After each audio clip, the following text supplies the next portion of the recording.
Bismillahirrahmanirrahim. Innal hamdalillah nahmaduhu wa nasta'inuhu wa nastaghfiruhu wa nastahdi wa na'udzu billahi min shururi anfusina wa min sayyiati a'malina. Man yahdihillahu fala mudilla lahu wa man yudlil fala hadiya lahu. Wa asyhadu anna Muhammadan 'abduhu wa rasuluhu, amma ba'd. Assalamualaikum warahmatullahi wabarakatuh. Alhamdulillahirabbil alamin. Puji dan syukur kepada Allah Subhanahu wa taala yang telah memberikan kita nyawa sama-sama untuk kita bertaubat dan mencari keredaan Allah Subhanahu wa taala, agar kita berada di kalangan orang-orang yang salih dan salihah. Amin ya rabbal alamin. Okay, insya-Allah kita akan sambung pengajian kita dalam bab mandi dalam keadaan tak berpakaian.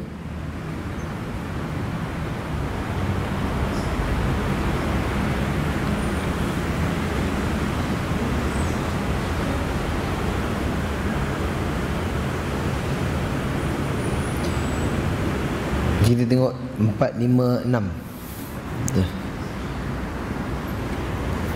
6. Kita berhenti pada muka surat. Betul kan? 4, 5, 6. Kita dah terangkan pada minggu lalu tentang hukum bagaimanakah hukumnya seorang yang mandi dalam keadaan telanjang ataupun dalam keadaan tidak berpakaian, boleh ataupun tidak boleh. Kerana adanya hadis Nabi SAW mengatakan tentang Allah itu lebih berhak untuk kita malu daripada orang lain. Jadi di sini para ulama berbeza pendapat. Ada yang mengatakan bahawa tidak dibenarkan mandi dengan telanjang, itu berdasarkan hadis tadi. Maka yang jumhur pula mengatakan bahawa bolehnya mandi itu tanpa berpakaian, dengan disyaratkan haruslah kena tertutup pada kawasan yang tertutup, bukan pada kawasan yang terbuka. Kerana hadis yang Nabi SAW ceritakan tentang Nabi Musa AS mandi. Lalu Nabi Musa AS mandi itu secara sendirian, tetapi tidak berpakaian, sehingga tak dinampak orang. Kecuali ketika mana dia telah meletakkan pakaian pada apa? Pada batunya, pada batu, maka batu itu pun lari. Jadi kita tengok muka surat 4, 5, 6. Adapun sabda Nabi SAW, kecuali terhadap isteri-isteri kamu, yang merupakan dalil bolehnya bagi isteri melihat aurat suaminya, lalu dianalogikan bahawa suami juga boleh melihat aurat isterinya. Jadi suami isteri itu halal melihat aurat mereka sesama sendiri. Boleh, kedua-duanya boleh melihat. Terbukti bahawa Nabi SAW mandi bersama dengan Aisyah dalam satu bekas, dan mereka saling tidak berpakaian antara satu sama lain. Lafaz hadis ini juga menjadi dalil tidak bolehnya melihat aurat orang lain selain yang dikecualikan dalam ayat, termasuk antara laki-laki dengan laki-laki dan wanita dengan wanita. Jadi tak boleh sesuka hati kita memperlihatkan aurat kita pada orang lain, kecuali dalam keadaan darurat. Seperti mana yang kita dah bahaskan minggu lalu, bahawa batu tu lari, lalu Nabi Musa AS pun lari tanpa berpakaian dan mengejar batu itu. Lalu orang-orang Bani Israel pun nampak aurat Nabi Musa. Begitu juga dengan apa-apa saja kesakitan yang kita alami, itu diperbolehkan atas alasan darurat. Secara lahiriah, hadis bahas di atas menunjukkan bahawa telanjang dalam keadaan sendiri meski di tempat yang jauh dari orang lain adalah dilarang. Akan tetapi Imam Bukhari menyatakan bolehnya seseorang mandi dalam keadaan telanjang berdasarkan kisah Nabi Musa dan Ayub alaihissalam. Sisi penetapan dalil dari kisah tersebut adalah seperti apa yang dikatakan oleh Ibn Battal, bahawa keduanya termasuk orang yang kita diperintahkan untuk menedaninya Hal ini tentu berdasarkan pendapat syariat umat terdahulu adalah syariat untuk kita juga. Jadi yang tak bolehnya adalah kita telanjang walaupun rumahnya kosong. Contoh, kita ada seorang je kat rumah. Suami pergi kerja, anak pergi sekolah. Kita kat rumah seorang-seorang. Boleh telanjang tak? Itu tidak dibolehkan. Jadi para ulama mengatakan, Allah, itu baru kena pada hadis, Allah itu lebih layak kita malu. Kerana takkan kita nak telanjang 24 jam kat rumah. Buat apa semua kita telanjang. Jadi itu tidak dibolehkan. Kecuali ketika mandi. Mandi pun tak sampai 1 jam. Betul? Mandi dalam beberapa minit itu hanya telanjang. Lalu yang lainnya kita kena berpakaian. Walaupun tak menutup aurat apabila dalam keadaan seorang, tapi sekurang-kurangnya tidak boleh kita menanggalkan keseluruhan pakaian kita.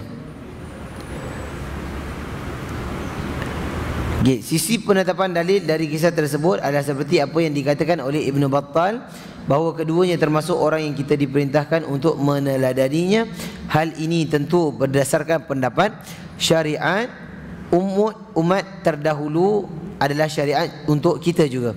Namun yang lebih kuat bahawa sisi penetapan dalil dari kisah di atas adalah Nabi SAW mengisahkannya tanpa memberi komentar apa-apa. Ini menunjukkan bahawa hal tersebut sesuai dengan syariat Islam. Sebab jika tidak demikian, tentu Nabi SAW telah menjelaskan. Seandainya tidak boleh ataupun seandainya ada remarks yang Nabi SAW nak katakan tentang kisah Nabi Musa dan Nabi Ayub, mesti Nabi SAW dah terangkan apa yang tak boleh dan apa yang dibolehkan. Berdasarkan pemahaman seperti ini, kedua hadis di atas dapat dipadukan, yakni dengan mengatakan bahawa konteks hadis Bahz bin Hakim adalah menjelaskan perbuatan yang lebih utama. Yang apabila kita menutup pakaian itu lebih utama, walaupun kita mandi seorang diri, itu lebih utama. Makna inilah sebahagian ulama mazhab Syafi'i lebih menguatkan pendapat yang mengharamkan bagi seorang telanjang meski sendirian. Namun pendapat yang masyhur di kalangan ulama salaf mazhab Syafi'i adalah bahawa itu hukumnya makruh, tidak disukai. Jadi kita dah katakan bahawa dalam mazhab Syafi'i ada ulama yang mengharamkan, dan ada sebahagian lain yang memakruhkan. Lalu kanat Banu Israel, telah menjadi kebiasaan Bani Israel, maksudnya kebanyakan mereka. Seperti firman Allah Subhanahu wa taala, Ia berkatalah orang-orang Arab Badui, kami telah beriman, yakni sebahagian besar mereka dan bukan keseluruhannya. Jadi dia menjadi adat sesuatu kaum. Jadi kalau menjadi adat sesuatu kaum itu kebanyakannya, tapi bukan secara setiap individu itu sama.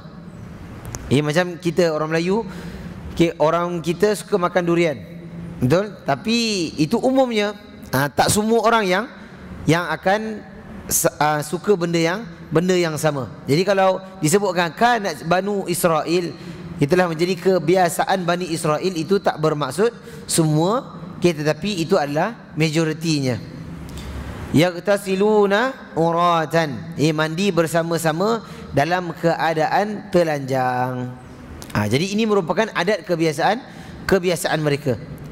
Jadi walaupun mandi secara telanjang ini adat kebiasaan mereka, tetapi Nabi SAW meriwayatkan hadis ini supaya Nabi nak kita mandi dalam keadaan telanjang itu boleh, cuma tak bersama-sama. Itu pasal datangnya kisah Nabi Musa. Jadi ada masalah di situ, iaitu mandi telanjang itu dibolehkan, yang tak boleh apa? Bersama-sama. Kerana jika tidak demikian, tentu Musa alaihi salam tidak akan membiarkan mereka dalam kondisi seperti itu. Adapun Nabi Musa memilih untuk mandi seorang diri kerana hal itu lebih utama. Sehubungan dengan ini, Ibn Battal memberi keterangan yang agak janggal, di mana beliau berkata hal ini menunjukkan bahawa mereka durhaka terhadap Nabi Musa alaihi salam. Lalu pernyataan ini disetujui oleh Al-Qurtubi, di mana ia membahasnya secara panjang. Jadi ini kita dah katakan tentang bagaimanakah hukum seorang yang mandi dalam keadaan telanjang secara beramai-ramai. Saubi ya hajar. Lalu seterusnya Nabi Musa alaihi salam mengatakan kepada batu itu, saubi, pakaianku wahai batu. Ini menunjukkan bahawa batu antara makhluk Allah Subhanahu wa taala, dan mereka ataupun batu itu adalah batu yang hidup. Batu itu bernyawa. Dan semua makhluk Allah Subhanahu wa taala adalah bernyawa. Kecuali dia beza dia ada akal ataupun tak ada akal. Sama ada bernyawa, kerana semua makhluk Allah adalah yang berzikir kepada Allah Subhanahu wa taala. Lalu dikatakan kepada batu, pakaianku wahai batu. Maksudnya berikan pakaianku. Hanya saja Nabi Musa berbicara kepada batu itu kerana ia mensejajarkannya dengan manusia, disebabkan batu itu dapat membawa lari pakaiannya. Dengan demikian, dalam pandangan Musa AS, batu tersebut telah berpindah kedudukan dari yang semula hanya benda mati menjadi makhluk hidup.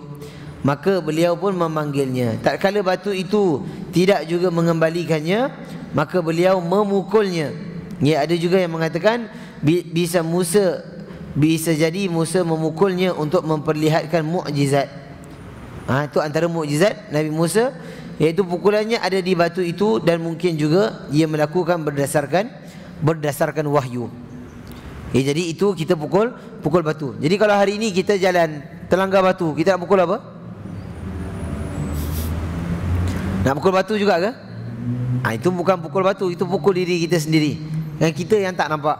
Lain kalau batu tu yang datang ataupun batu tu yang lari. Dan itu pun hanya berlaku kepada antara mukjizat yang terdapat pada para anbiya. Hatta nazarat, sehingga mereka melihat. Hatta nazarat, sehingga mereka melihat. Secara lahiriahnya mereka melihat seluruh tubuhnya.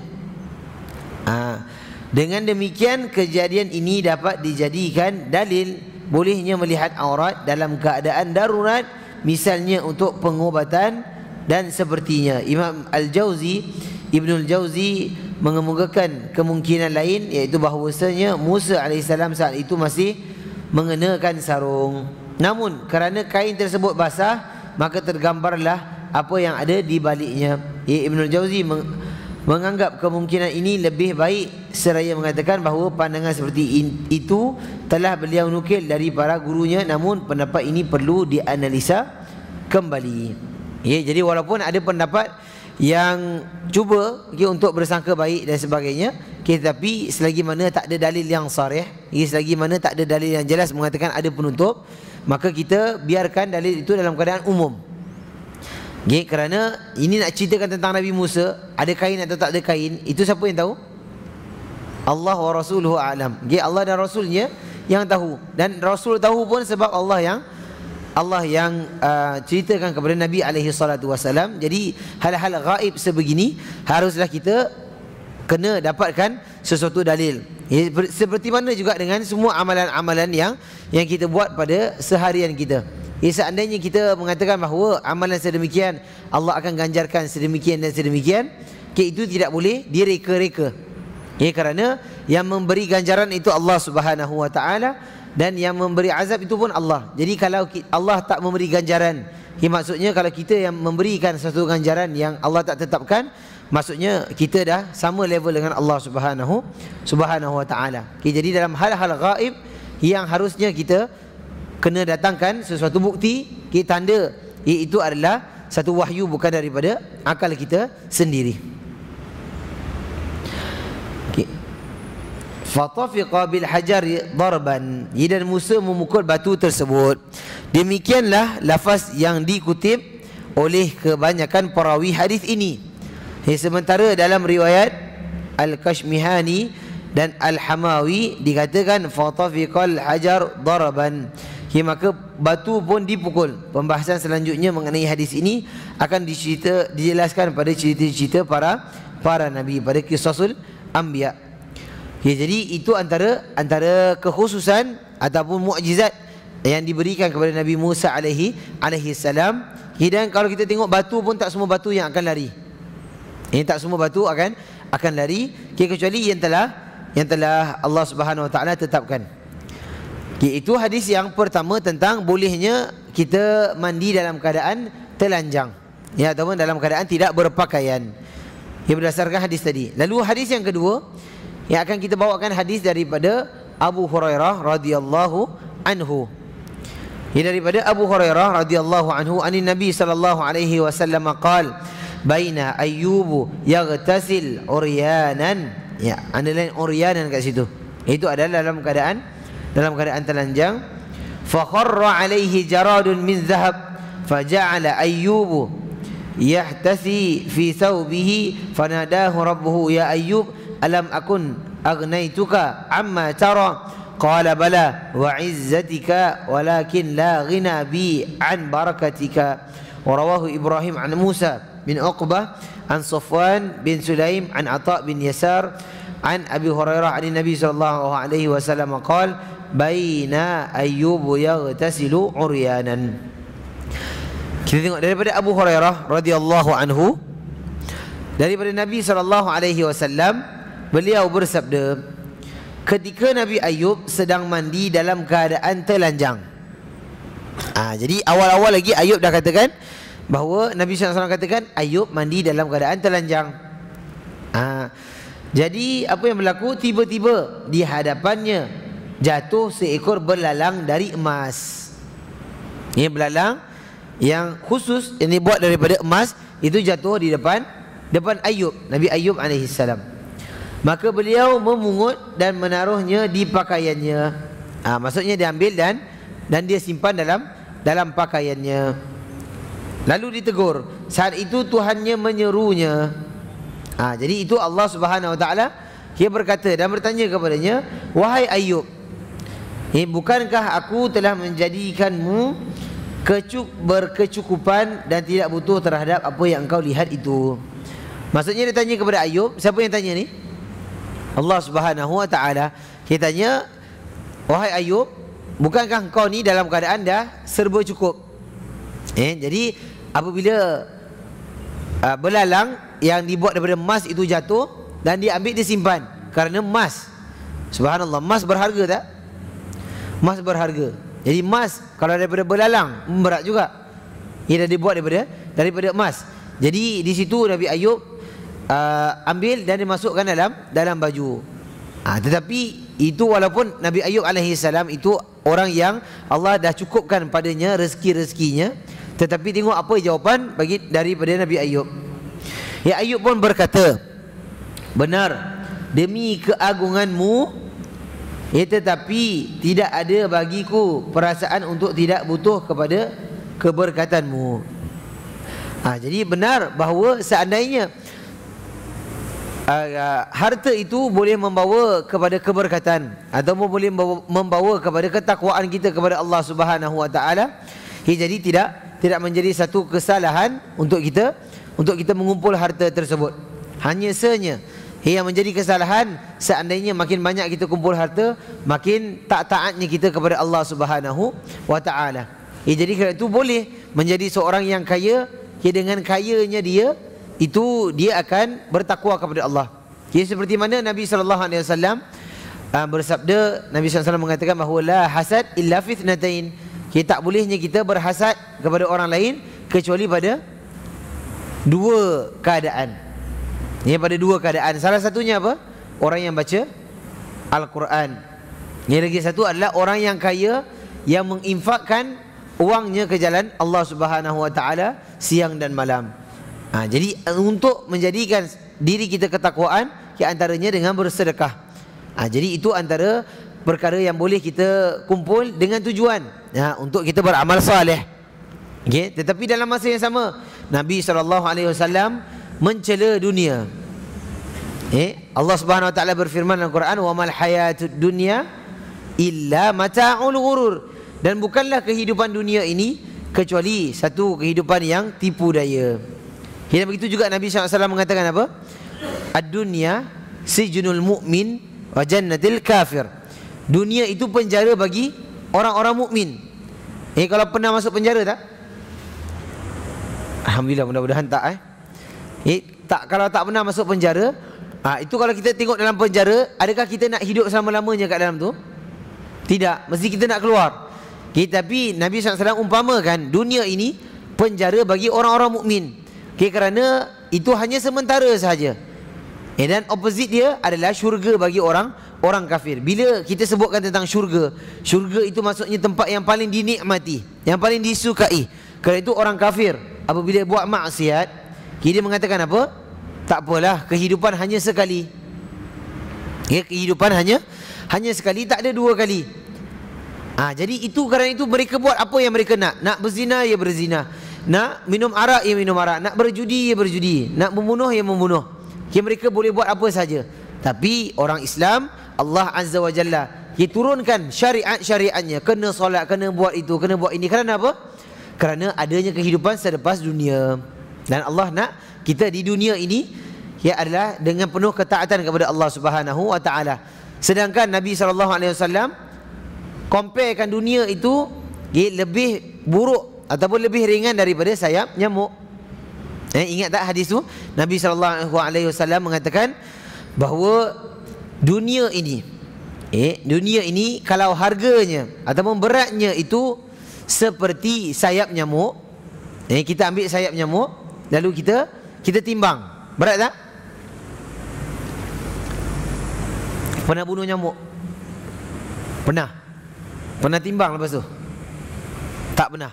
Kalau kita tengok nyamuk Aedes, dia besar sikit lah.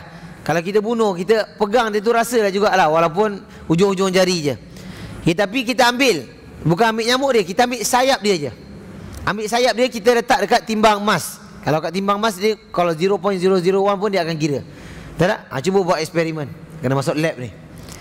Kita buat eksperimen, kita ambil dia punya nyamuk punya sayap, lalu kita timbang.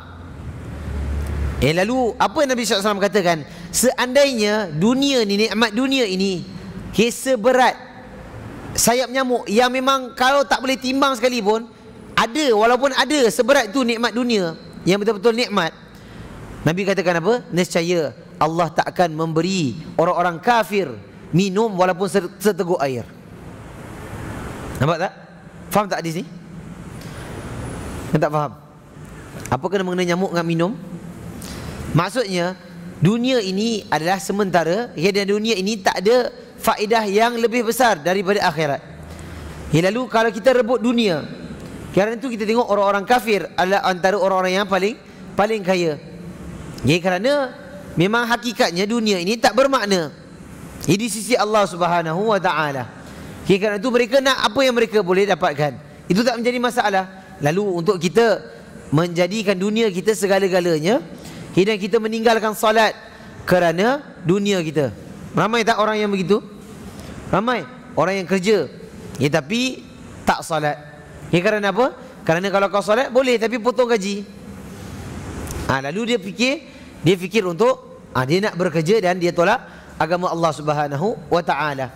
Jadi begitu kita akan diberi pilihan. Sama ada kita nak kerja, nak jadi kaya macam orang-orang kafir, itu silakan. Tapi ingatlah bahawa azab Allah itu sangat pedih. Kerana itu Allah Subhanahu wa taala berfirman, "Inabbi ibadi anni anal ghafurur rahim." Beritalah satu berita gembira kepada hamba-hambaku, sesungguhnya aku anal ghafurur rahim. Sesungguhnya aku lagi Allah katakan, Allah Tuhan yang Maha Pengampun lagi Maha Penyayang.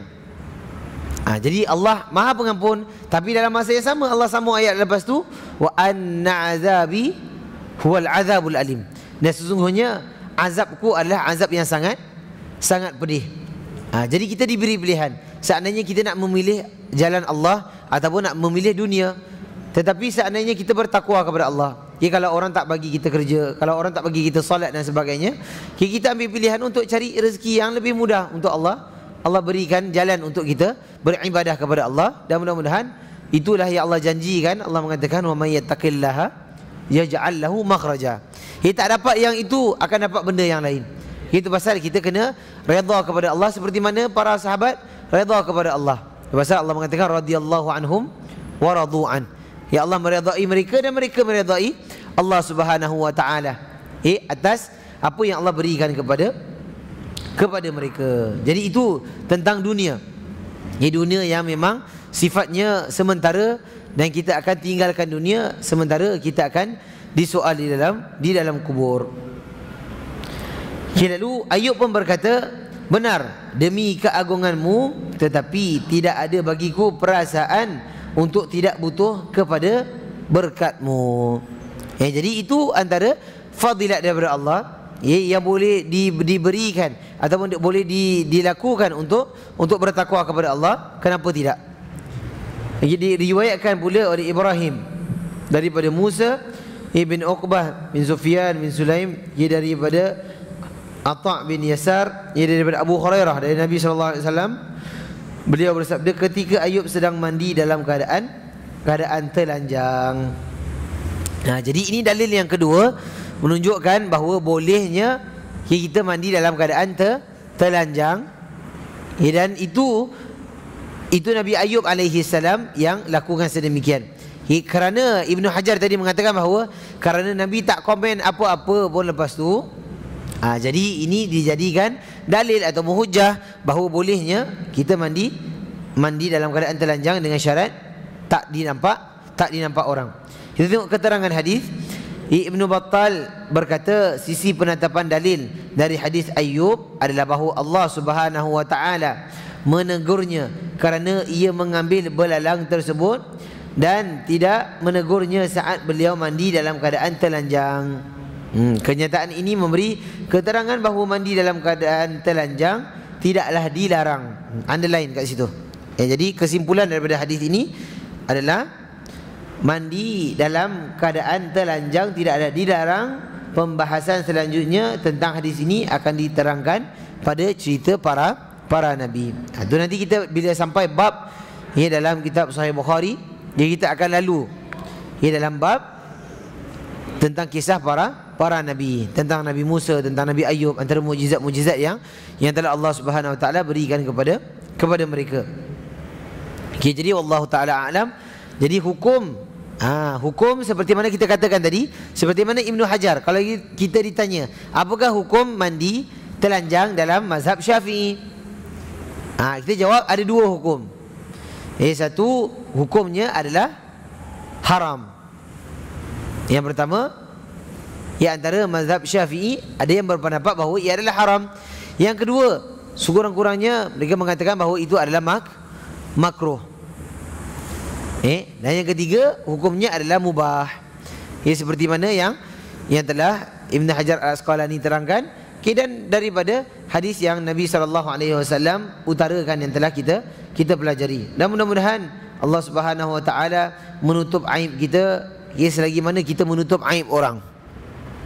Kerana di yaumul qiyamah nanti kita akan dinampakkan aib kita. Tetapi seandainya kita menutup aib kita, Allah akan menutup juga aib kita. Apabila di yaumul qiyamah, bila kita dinampakkan aib kita, maka Allah akan tutup aib itu. Dan Allah mengatakan apa? Allah akan ampunkan. Aku akan ampunkan dosa kamu. Okey, jadi itu tentang hukum kita mandi dalam keadaan telanjang. Seterusnya kita tengok bab ke-21, menutup diri ketika mandi jika ada orang lain. Menutup diri ketika mandi jika ada orang lain. Jadi seandainya kita nak mandi dalam keadaan berjemaah, ada mandi berjemaah ke? Berzikir secara berjemaah ada tak?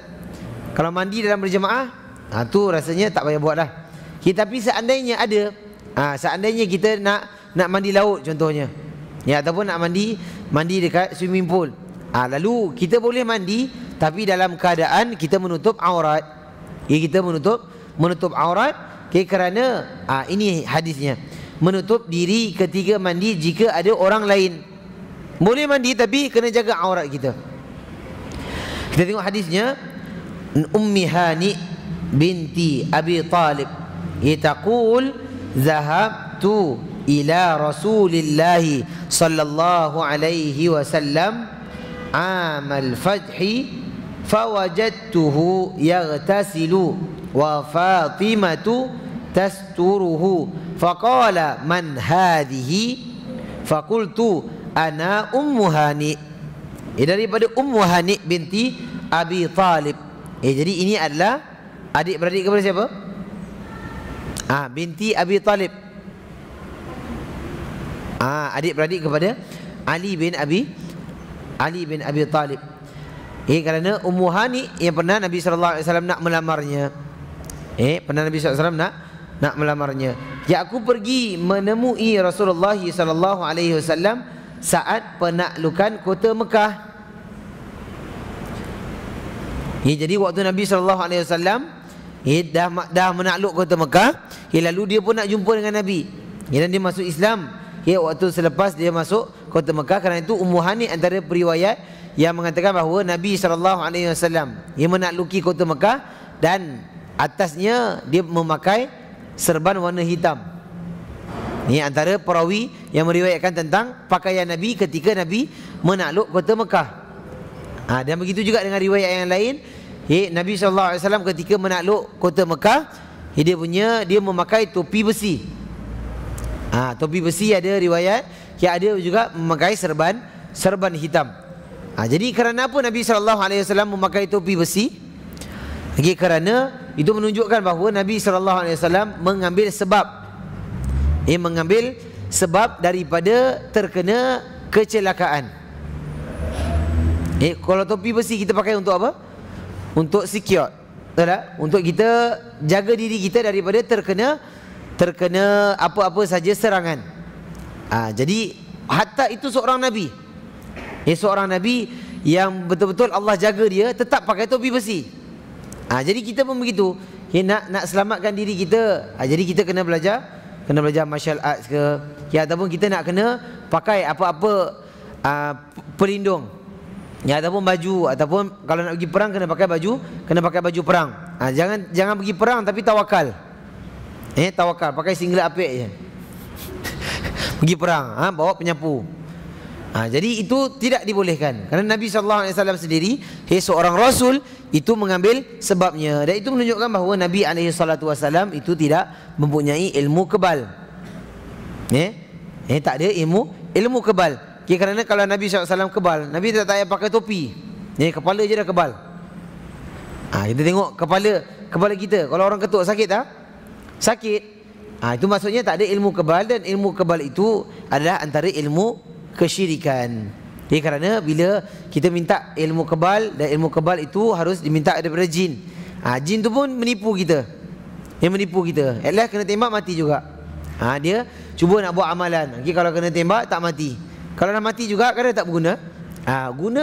Guna dia mati tapi dalam keadaan kesyirikan, wal-iyazubillah. Dan dia akan dihumban dalam api neraka dan kekal selama-lamanya.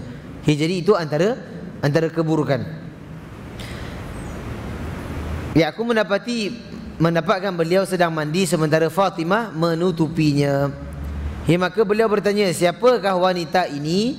Aku berkata, aku Ummu Hani. Kerana Nabi SAW ketika waktu di Madinah, waktu tu Nabi SAW dan Ummu Hani itu belum masuk Islam. Dan kalau wanita-wanita lain, Nabi SAW tahu siapakah wanita itu. Tapi kalau Ummu Hani, Nabi tak tahu kerana waktu tu dia tak dekat Madinah. Cuma dia ada dekat Mekah. Tapi Nabi kenal siapa Ummu Hani. Cuma Nabi nak double confirm. Jadi kita tengok keterangan hadis. Jadi kat situ adanya bahawa Aisyah menutupi Nabi. Ada Aisyah menutupi Nabi SAW. Setelah selesai menyebutkan dalil yang berkenaan dengan mandi dalam keadaan telanjang seorang diri, Imam Bukhari menyebutkan dalam bab selanjutnya, iaitu menutup diri waktu mandi jika ada orang lain. Kerana itu kita tahu, kita kalau tengok Imam Bukhari buat tajuk, kita tahu itu antara fiqhnya, ataupun dia lebih cenderung kepada pendapat sedemikian. Man hadhihi, siapakah wanita ini?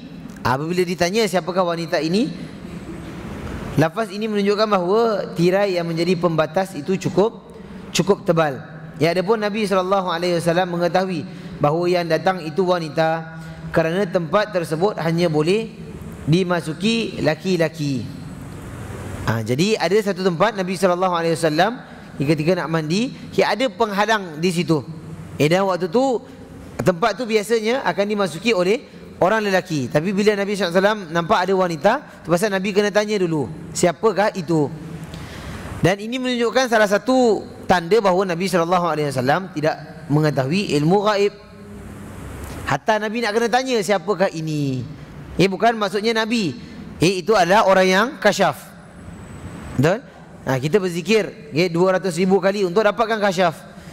Takkan dapat kerana Nabi SAW yang dah Isra' Mi'raj, yang dah dilihatkan oleh Allah Subhanahu Wa Taala, malaikat-malaikatnya, para anbiya yang lainnya, itu sendiri tak ada kasyaf.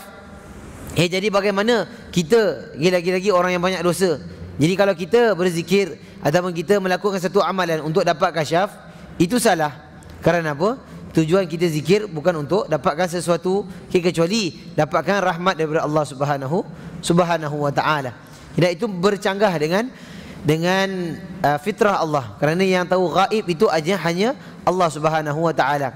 Allah mengatakan apa? Lau kuntu a'lamul ghaib lastaksartu minal khairi wa ma massani yasu.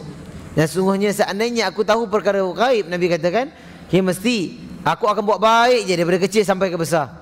Dan takkan sentuh perkara yang tak baik. Jadi ini menunjukkan bahawa Nabi SAW itu tanya siapakah dia, barulah dia jawab, akulah Ummu Hani. Di mana Nabi SAW pernah melamar Ummu Hani, tetapi dia menolak lamarannya kerana anaknya ramai. Anaknya ramai dan dia tak nak membebankan Nabi SAW dengan anak-anak yang dia ada. Itu adalah Ummu Hani. Jadi ini menunjukkan bahawa bolehnya kahwin dengan sepupu. Bolehnya kahwin dengan sepupu. Jadi Nabi dengan Ummu Hani, ini apa pangkat dia?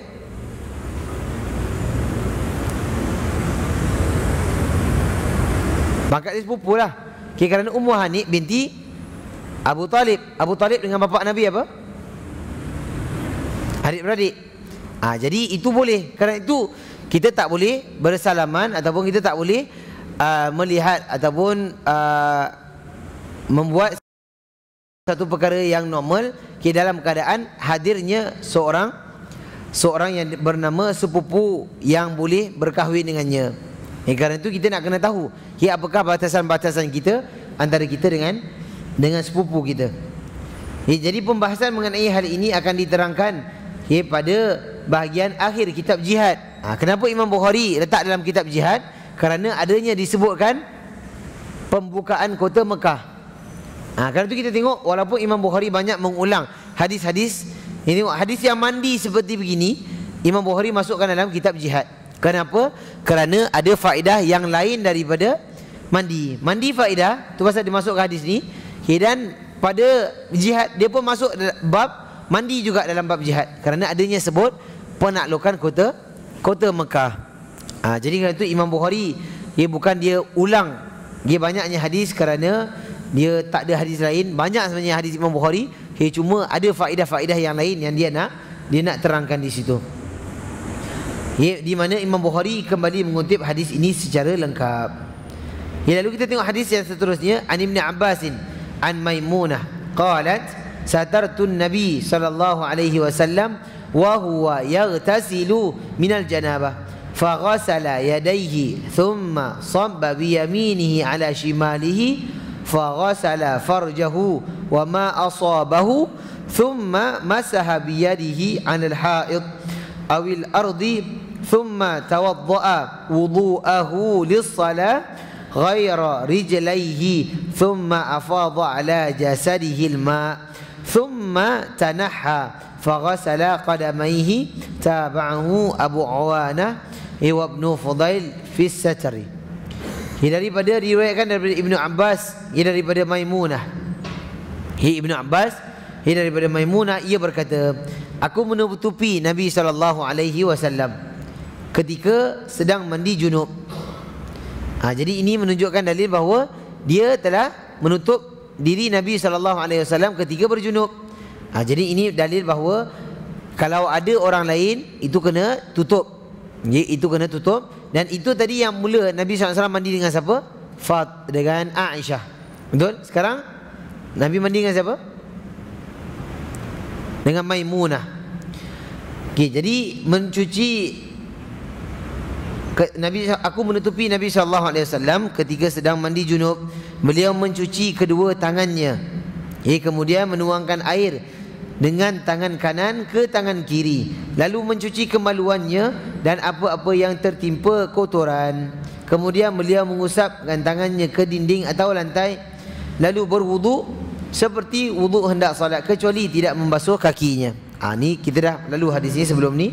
Setelah itu beliau menyiram tubuhnya dengan air, kemudian berpindah tempat lalu mencuci kedua kakinya. Abu Awanah dan Ibnu Fudail juga meriwayatkan tentang menutup diri.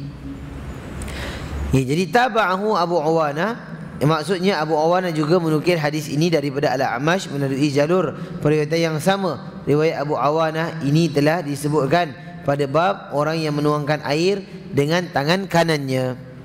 Ibnu Fudail, doa dan daripada Ibnu Fudail, demikian pula Ibnu Fudail dia meriwayatkan hadis di atas dari Al-A'mashi yang juga melalui jalur periwayatan seperti di atas. Riwayat yang disebutkan secara lengkap beserta jalur periwayatan dalam kitab Sahih Abu Awanah Al-Asfaraini.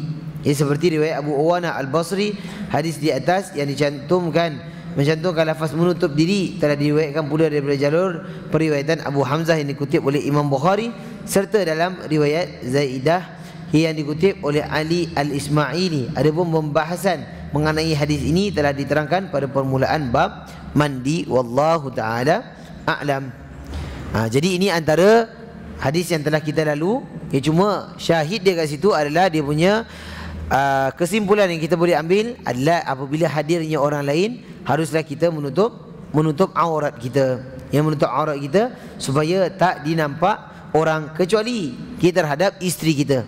Kita dengan anak boleh buka aurat tak? Dengan anak tak boleh.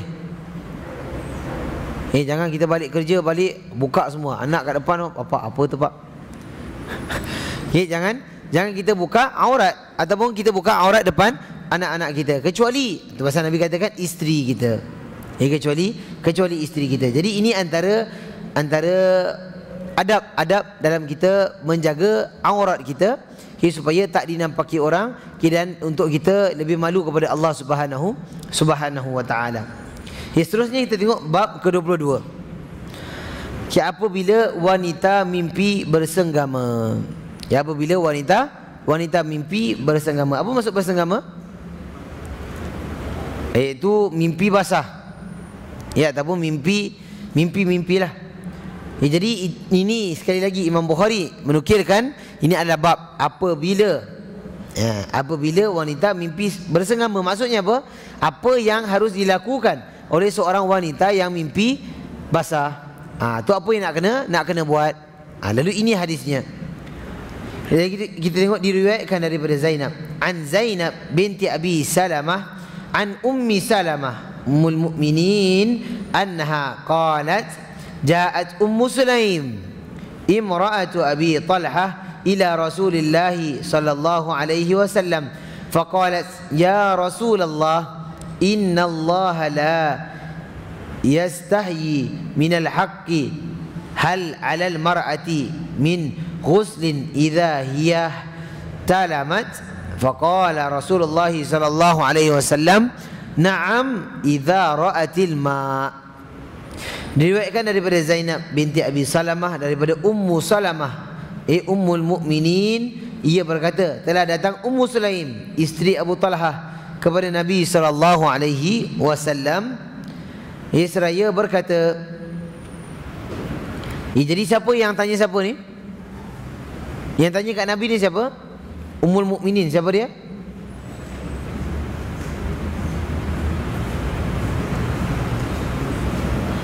Siapa yang tanya Nabi? Banyak sangat nama tu. Ummu Hani ke? Yang tanya dekat situ adalah Ummu Sulaim. Yang tanya Ummu Sulaim, yang riwayatkan oleh Ummu Salamah. So Ummu Salamah meriwayatkan bahawa satu hari Ummu Sulaim datang.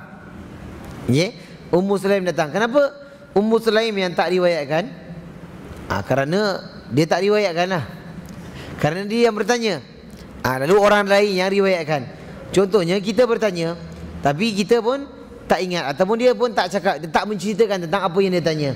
Tapi ini antaranya adalah Ummu Salamah ada dekat situ. Lalu dia yang tanya kepada dia yang menceritakan tentang Ummu Sulaim. Ummu Sulaim isteri Abu Talha, wahai Rasulullah, sungguhnya Allah tidak malu terhadap kebenaran. Kerana itu dalam hal-hal kebenaran itu tak perlu kita malu.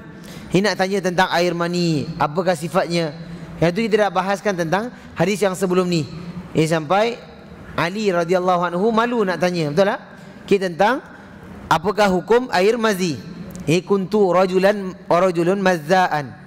Dulu aku adalah seorang yang banyak keluar air mani. Tu siapa tanya siapa? Walaupun Ali bin Abi Talib itu yang nak tanya, tapi dia malu. Tapi dia suruh orang lain tanya. Tu tak apa. Malu suruh orang lain tanya. Jangan malu terus tak tanya. Tu yang tidak dibolehkan. Lalu dia pun mengatakan, sesungguhnya Allah tidak malu terhadap kebenaran. Allah tak malu terhadap kebenaran. Jadi nak tahu kebenaran itu kena kita tanya, supaya kita tak salah faham. Apakah wanita harus mandi jika bermimpi? Maka Rasulullah sallallahu alaihi wasallam bersabda, jika ia melihat air mani. Jadi dia ada dua hukum kat sini. Kalau kita tengok orang yang mimpi kena mandi tak? Orang yang bermimpi bermimpi pada waktu malam, itu kena mandi ke tak kena mandi? Itu seandainya, itu pun dengan syarat, seandainya keluar baru mandi. Seandainya dia mimpi, walaupun mimpi tapi tak keluar, itu tak perlu mandi.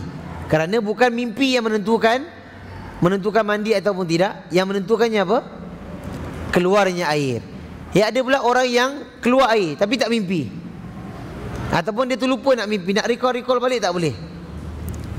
Jadi itu tak payah pun dia ingat pun, tak menjadi satu kewajipan pun dia nak ingatkan. Tetapi nampak seandainya itu air mani, maka dia wajib mandi. Jadi kat sini Ummu Sulaim tanya kepada beliau. Lalu kita tengok keterangan dalam hadis ni. Dalam bab ini Imam Bukhari hanya mengkhususkan wanita. Padahal hukum ini juga berlaku bagi kaum lelaki.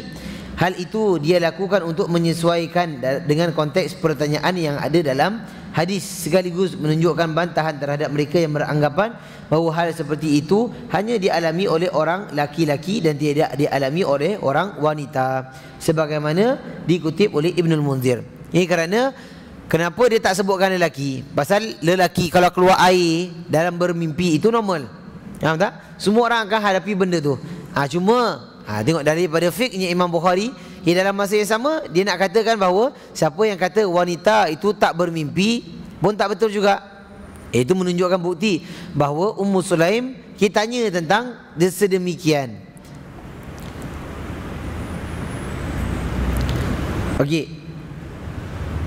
Hanya saja Imam An-Nawawi dalam kitab Syarah Al-Muhadzab, ia menolak kebenaran nukilan tersebut daripada Ibrahim An-Nakhai.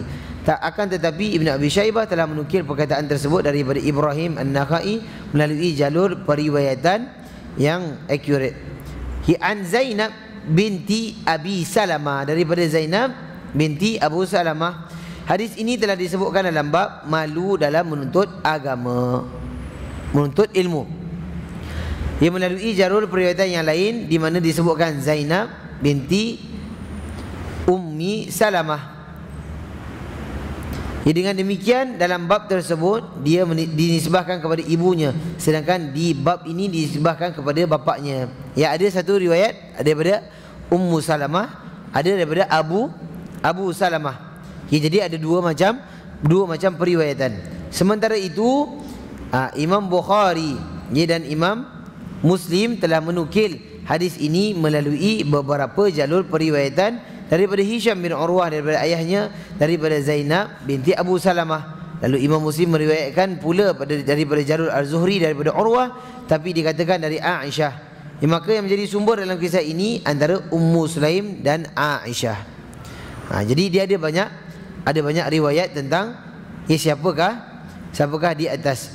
Kemudian Al-Qadhi Iyad mengutip dari para ahli hadis bahawa yang menjadi objek kisah ini adalah Ummu Sulaim, bukan Aisyah. Artinya mereka lebih mengedepankan riwayat Hisham daripada riwayat Az-Zuhri, dan inilah yang nampak dari sikap Imam Bukhari. Akan tetapi Ibn Abdul Bar telah menukil dari Az-Zahili bahawa Imam Bukhari menganggap kedua jalur riwayat ini adalah sama-sama sahih.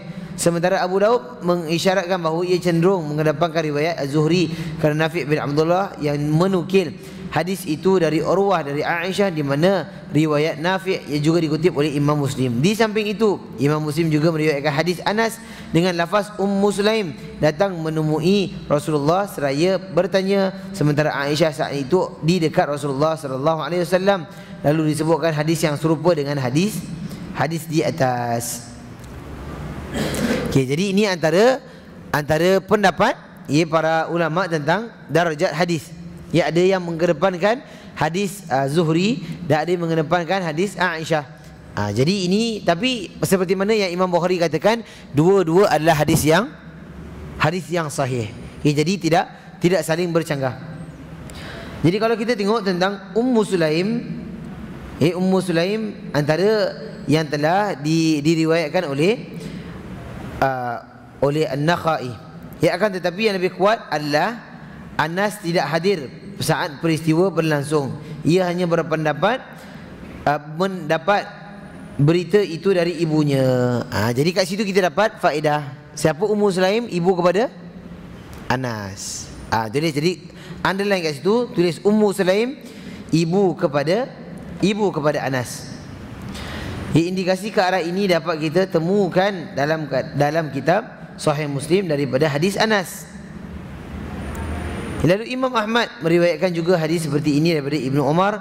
Hanya saja Ibnu Umar memperoleh riwayat daripada Ummu Sulaim. Masalah ini juga ditanyakan oleh Khawlah binti Hakim sebagai mana dinukil oleh Imam Ahmad. Jadi itu semua yang telah sahih daripada Nabi SAW. Cuma yang merawikannya itu beberapa orang. Antaranya Aisyah, yang antaranya adalah Zainab, dan antaranya adalah Anas, dan antaranya adalah Umar. Jadi semua cerita daripada kisah itu. Kalau kita tengok, innallaha la yastahyi minal haq. Sesungguhnya Allah tidak malu terhadap kebenaran. Allah tak malu terhadap kebenaran. Ummu Sulaim sengaja mendahulukan kalimat ini sebagai alasan atas sikapnya yang akan menyebutkan sesuatu yang malu untuk dibicarakan. Malu yang dimaksudkan ditinjau dari segi bahasa, kerana malu dalam pengertian agama adalah baik. Sementara disebutkan dalam pembahasan iman bahawasanya malu dari segi bahasa adalah perubahan dan perpecahan, dan hal tersebut mustahil bagi Allah Subhanahu wa taala, maka perkataan Ummu Sulaim dapat dipahami bahawa Allah tidak menyuruh bersikap malu dalam kebenaran atau tidak melarang untuk menyatakan kebenaran. Jadi dalam malu itu kita kena bertempat. Kerana Nabi SAW tidak malu untuk ditanya dalam keadaan hal-hal yang sulit. Dan begitu juga dengan para wanita pun banyak yang dapat menanyakan Nabi SAW. Ketika itu kita mendapati pujian daripada Aisyah. Aisyah memuji orang-orang Ansar, orang-orang wanita Ansar. Kerana tak malu untuk bertanya hal-hal yang sulit. Kalau orang-orang Muhajirin, macam Ali, betul tak? Macam Ali radhiyallahu anhu, dia malu sedikit. Tapi tetap dia tanya. Tapi kalau orang-orang wanita Ansar dan orang-orang lelakinya tak malu. Straight to the point. Dia tanya Nabi apa yang khusus-khusus dia nak tanya. Kerana itu di antara pujian bagi orang-orang Ansar. Kerana Anas bin Malik orang Ansar tak? Orang Ansar, dan mak dia pun orang Madinah. Jadi kerana itu ni antara pujian yang kita dapat daripada sikap para sahabat ridwanullah alaihim ajma'in. Okay, lalu yang selebihnya kita sambung pada minggu akan datang. Okey, lalu kita sambung pada kitab Syama'il Muhammadiyah kita. Okey, kita tengok Rasulullah sallallahu alaihi wasallam surat 83, bab ke-12. Rasulullah sallallahu alaihi wasallam memakai cincin di tangan kanannya. Ini adalah salah satu bab di mana hukum memakai cincin di tangan kanan ataupun tangan kiri. Itu akan dibahaskan dalam bab ni. Okay. An Ali bin Abi Talib anna Nabi sallallahu alaihi wasallam kana yalbasu khatimahu fi yaminihi. Daripada Ali bin Abi Talib bahwasanya Nabi sallallahu alaihi wasallam memakai cincin di tangan kanannya. Jadi ini mengatakan bahawa Nabi sallallahu alaihi wasallam paling afdal itu memakai cincin pada tangan kanannya. Dan apakah hukum untuk memakai pada tangan kiri?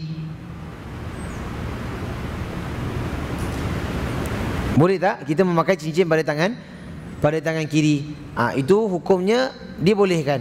Tapi yang afdalnya seperti mana kalau kita tengok tadi Imam Bukhari, boleh mandi tak pakai baju, tapi afdalnya tutup pakaian. Jadi macam pakai cincin. Jadi para ulama berijma', kerana Imam Nawawi rahimahullah mengatakan ajma'u, kita telah bersepakat bahawa atas bolehnya memakai cincin pada jari kanan, tangan kanan dengan jari tangan kiri. Dan tak ada makruhnya pada salah satunya. Cuma mereka berbeza pendapat yang mana lebih afdal.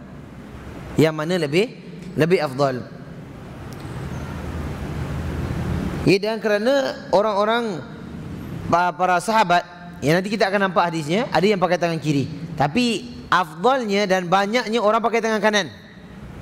Banyak orang-orang salafus salih, para sahabat, para tabi'in itu pakai pada tangan kanan, pada jari bahagian tangan kanan, dan banyak juga yang pakai jari tangan kiri.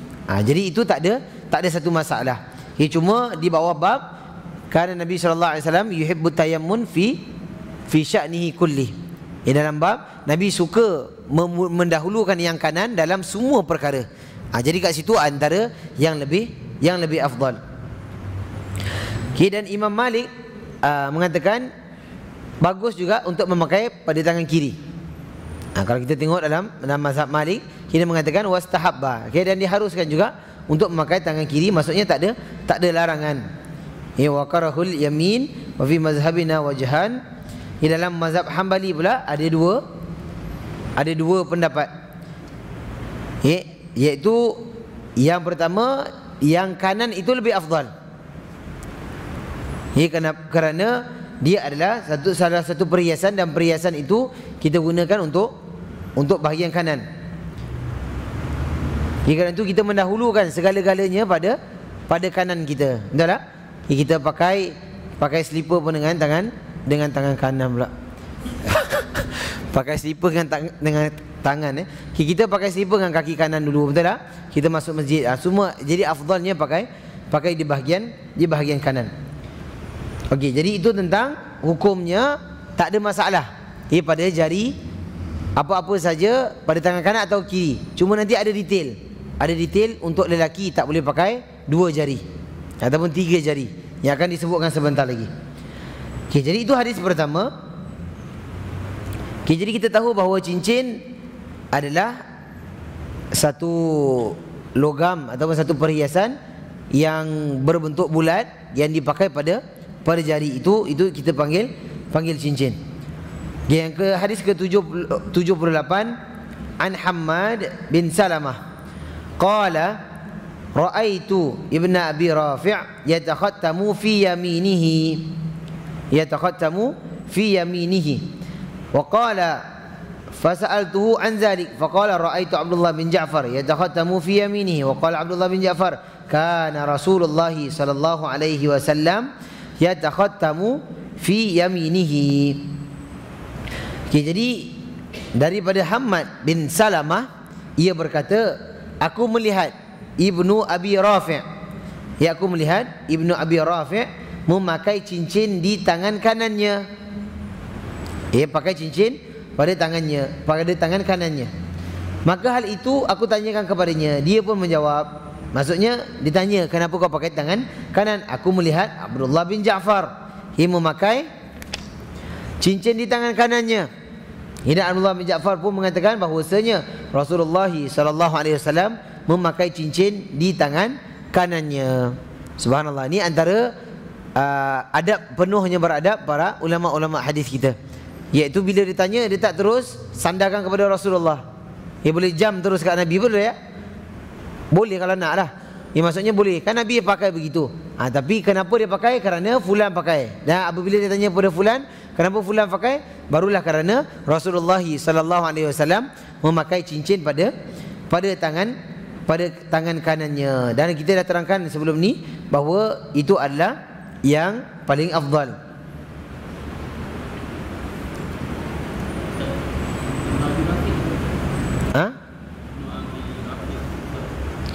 Daripada Hammad bin Salamah, ia berkata, aku melihat Ibnu Abi Rafi'. Kalau kita tengok Ibnu Abi Rafi' di antara tabi'in. Antara tabi'in. Lepas tu dia tanya kepada, aku melihat Abdullah bin Ja'far. Jadi Abdullah bin Ja'far memakai tangan kanan. Barulah Abdullah bin Ja'far mengatakan bahawa Rasulullah memakai cincin di tangan kanannya. Jadi daripada tabi'in dia turun sampailah pada sahabat. Dan itu antara yang dinukilkan tentang Nabi sendiri pakai tangan apa. Lalu kita tengok hadis seterusnya. An Jabir bin Abdullah, daripada Jabir bin Abdullah, anna Nabiya sallallahu alaihi wasallam kana yatakhattamu fi yaminihi. Daripada Jabir bin Abdullah bahwasanya Nabi sallallahu alaihi wasallam kana yatakhattam fi yaminih, iaitu dia memakai cincin di tangan kanan beliau. Jadi ini tiga hadis yang sama maksudnya tapi lain riwayatnya. Itu pasal kita kalau dapat hadis, biar sama hadis tapi lain riwayat. Kerana apa? Kerana makin banyak riwayat, makin kuat sesuatu hadis itu. Itu pun menunjukkan betapa ramainya orang yang meriwayatkan hadis itu. Tapi kalau kita zaman sekarang, kita akan ambil satu riwayat je. Kerana apa? Makna dia sama. Yang lain tu kita tak payah ambil indah. Itu antara sikap kita. Tapi kalau sikap para ahlul hadis, dia akan ambil. Dia tengok, ini Imam Tirmizi yang riwayatkan. Walaupun tiga-tiga sama, tapi riwayat yang lain tu pasal dia ambil. Dia hafal juga. Ini antara dia memperbanyakkan selawat kepada Nabi SAW. Dia memperbanyakkan riwayat. Kerana riwayat ataupun sanad yang ali, sanad yang tinggi itu memang berguna pada zaman tersebut. Jadi akan cari riwayat-riwayat yang pendek periwayatannya, iaitu cepat sampai dengan Nabi SAW.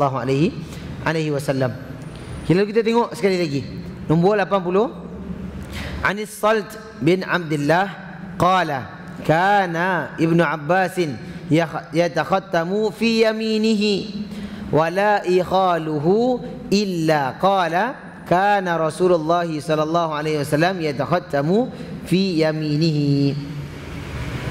Daripada As-Salt bin Abdullah, ia berkata Ibnu Abbas memakai cincin di tangan kanannya. Dan aku mengira bahawa dia pernah mengatakan bahawasanya Rasulullah sallallahu alaihi wasallam memakai cincin di tangan kanannya. Jadi ini lagi satu hadis yang Imam Tirmizi bawa, bahawa ini semua adalah periwayatan daripada bahagian kanan, tangan kanannya. Jadi pakai cincin di tangan kanannya. Jadi banyak sangat riwayat yang menunjukkan afdaliyahnya adalah kita pakai cincin tangan kanan.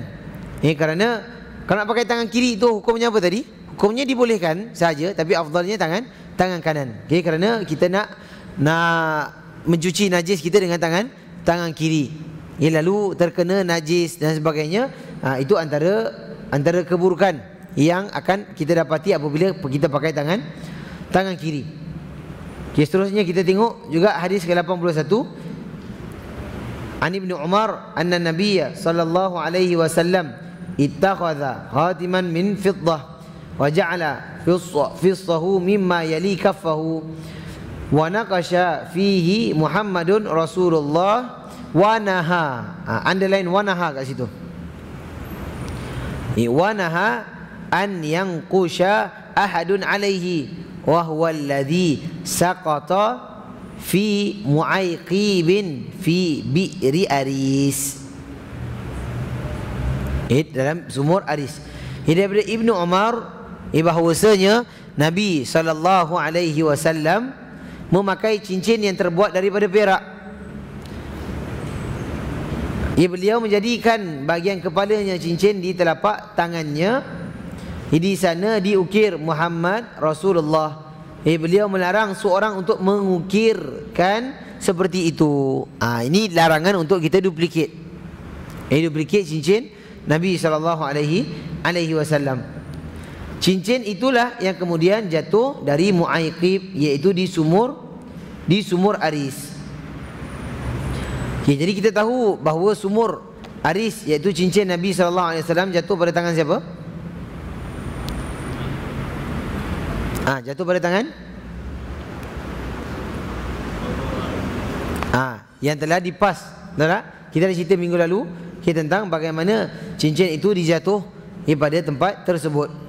Ini menunjukkan bahawa Nabi SAW, ya, apabila cincinnya itu, ya, antaranya kita boleh kita gambarkan untuk pengajaran, untuk pengajaran ataupun untuk pembelajaran. Tapi tak perlu, kerana ada larangan daripada Nabi SAW untuk duplikat. Kerana Nabi katakan wa naha ay yanqusha ahadun alaihi, iaitu dilarang untuk duplikat ahadun alaihi, walaupun satu daripadanya, kerana itu ada maslahat yang besar ataupun mafsadah. Kerana orang akan klaim semuanya cincin daripada Nabi SAW, tetapi itu kerana itu Nabi SAW melarangnya. Jadi kita tahu bahawa cincin itu jatuh pada Mu'aiqib di sumur Aris. Kita tengok ke footnote kat situ 133. Mu'aiqib itu nama seorang lelaki yang masuk Islam pada permulaan dakwah Islam, ikut serta dalam peperangan Badar dan berhijrah ke Habasyah. Dialah yang memegang tempel cincin Nabi SAW. Ya, Abu Bakar, Umar dan Osman memperkerjakannya mengurus Baitul Mal. Jadi itu antara yang jatuh di sumur Aris. Di sumur Aris, yang membuktikan bahawa apa yang Nabi SAW katakan itu adalah benar.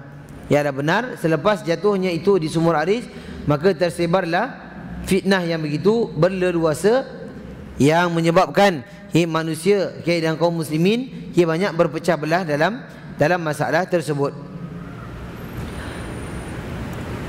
Okey, jadi kita tengok hadis seterusnya, hadis ke-82. An Ja'far bin Muhammad an abihi kana al-Hasan wal Husain yatakhattamani fi yasarihima. Okey, daripada Ja'far bin Muhammad, daripada Ja'far bin Muhammad, daripada ayahnya, ia berkata, Al-Hasan dan Al-Husain memakai cincin di tangan apa? Di tangan kirinya. Kerana itu kita katakan bahawa dalam bab ini dia adalah luas. Kita kena luas. Dua-dua pun ada sunnahnya. Kerana ada juga hadis yang lain yang menunjukkan bahawa Nabi SAW pernah memakai tangan kirinya.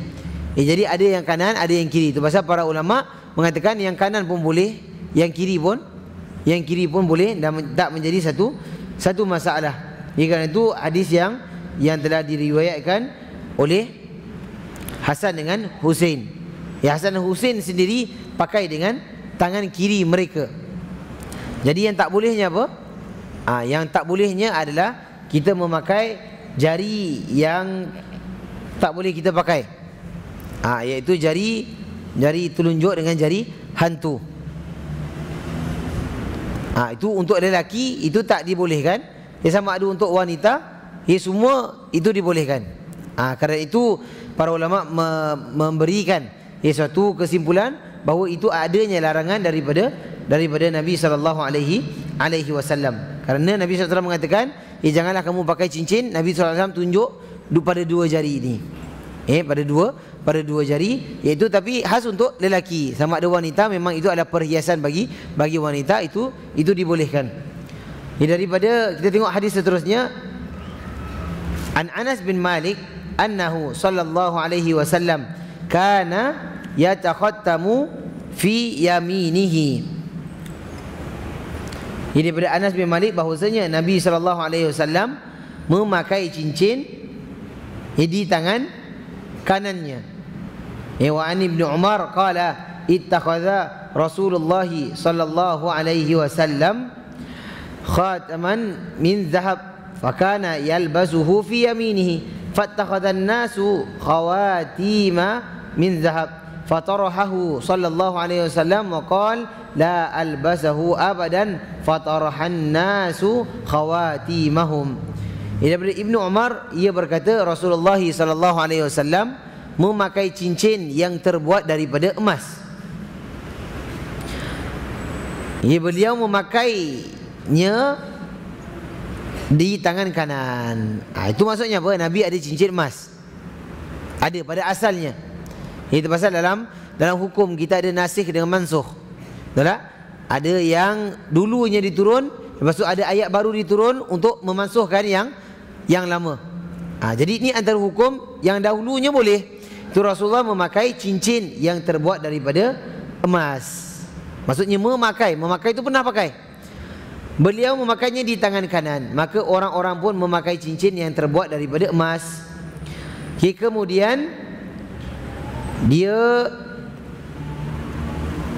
Kemudian beliau membuangnya. Seraya bersabda, aku tidak akan pernah lagi memakainya. Aku tidak pernah lagi memakainya. Maka orang-orang pun lalu membuang cincin mereka. Membuang cincin mereka. Jadi Nabi SAW selepas diperintahkan untuk tidak memakai emas. Kerana apa? Kerana emas adalah larangan daripada Allah Subhanahu wa taala untuk lelaki. Sama ada untuk wanita, itu tak menjadi satu masalah. Lalu apabila mereka Nabi SAW tanggalkan, maka yang lain pun tanggalkan cincin emas. Tetapi ini menunjukkan bahawa adakah kita kena buang?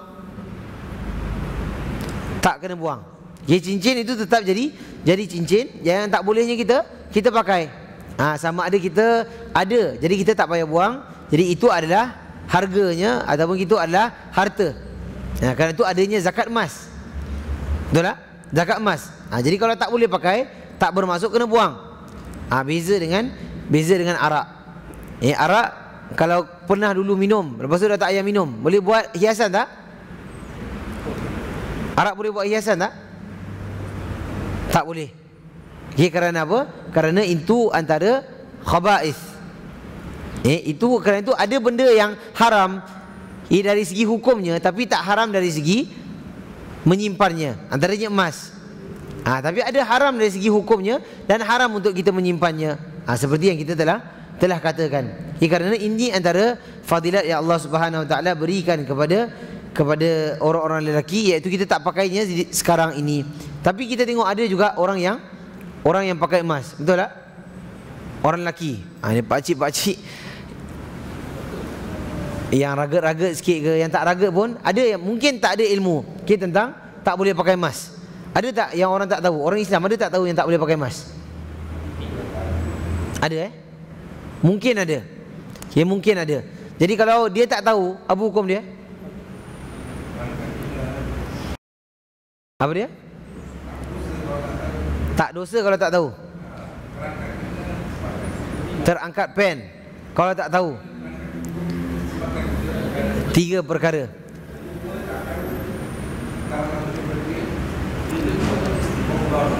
Okey, jadi kalau hukumnya tak tahu, dia kena tanyalah. Dia kena tanya. Seperti mana kita sekolah, tak tahu kena tanya tak? 2 plus 2 berapa? 5. 2 plus 2 4. Jadi kena tanya dan kena belajar. Jadi kita kena bayangkan, apakah keuzuran yang ada pada zaman ini? Ya, apakah keuzuran yang ada pada zaman ini? Kerana tak ada tempat yang tak boleh kita bertanya. Betul tak? Kalau kita boleh cari ke dalam pelajaran kita, setinggi-tinggi pelajaran, kerana kenapa emas kita tak boleh tanya. Kita tak payah tanya ustaz pun, pergi je kat masjid, kat kaunter tu tanya, emas haram tak untuk lelaki? Ini semua kerana itu para ulama mengatakan maklum minad din bid darurah.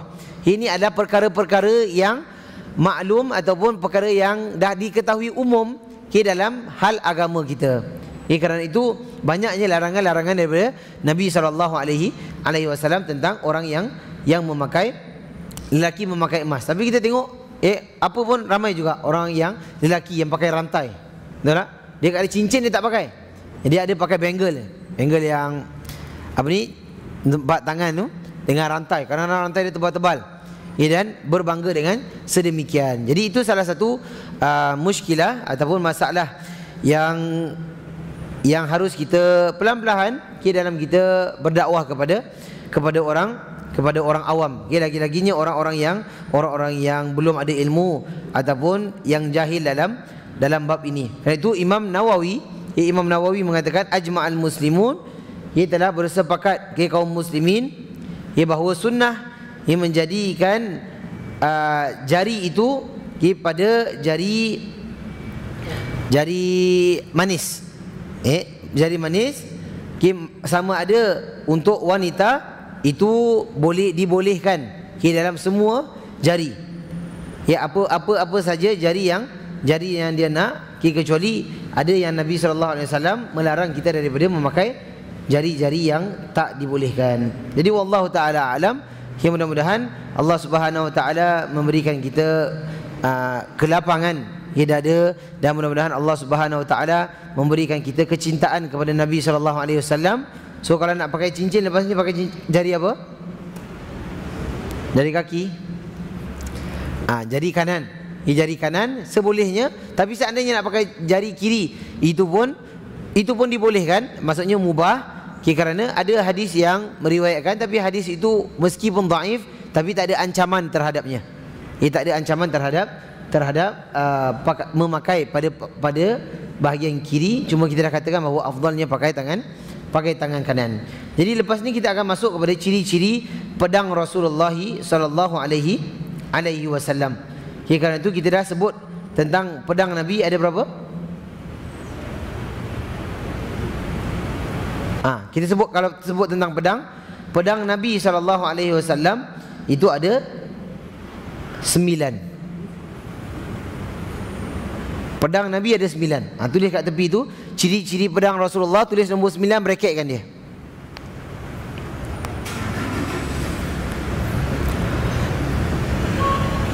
Ni nak sambung ke nak tunggu minggu depan ni? Dah lapar kan? Okey, jadi kita tengok, kita ambil pedang sikitlah. Kita ambilkan nama dulu pedang Nabi sallallahu alaihi wasallam. Yang pertama, nama pedang ada 9. Yang pertama adalah Rasul. Macam mana nak eja ni? Dia tak ada kat situ. Tak ada dalam buku lah. Memang bilik-bilik pun memang takkan dapat.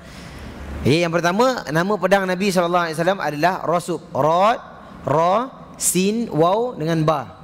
Rasubun. Ra, sin, waw, ba.